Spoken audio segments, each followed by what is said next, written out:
Hello મિત્રો, મેં મારો પહેલો મિની બ્લોગ બનાવ્યો છે। તમે જોઈ શકો છો, આ મારું ઘર છે, મસ્ત મજાનું સ્ટાઇલોવાળું બહારનો ભાગ છે। હવે આપણે ઘરમાં જઈએ। આપ જોઈ રહો, આ ઘરમાં અમે આખા ઘરમાં સ્ટાઇલો, આ પગથિયા છે અમારા આરસના।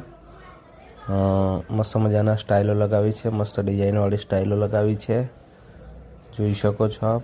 છેક નીચેથી છેક ઉપર સુધી અમે સ્ટાઇલો લગાવી દીધી છે। હવે આપણે ઘરમાં જઈએ। ઘરમાં જતાં જ અમારા માતાજીનો કુળદેવી માતાનો હવન ચાલુ છે। મહેમાનો બેઠા છે બધા, મસ્ત જોઈ શકો છો, સ્ટાઇલો લગાવી દીધી છે। મહેમાનો બધા બિરાજમાન છે। જો હવે આપણે રસોડામાં જઈએ। અમારું નાનું રસોડું છે, નાનું ઘર છે। રસોડામાં મસ્ત કપરાકાબીવાળી સ્ટાઇલો લગાવેલી છે। રસોડામાં માતાજીની પ્રસાદી બની રહી છે। રસોડામાં બધા મહેમાનો ભેગા છે બધા। આ મારા મમ્મી છે, પ્રસાદી બનાવી રહ્યા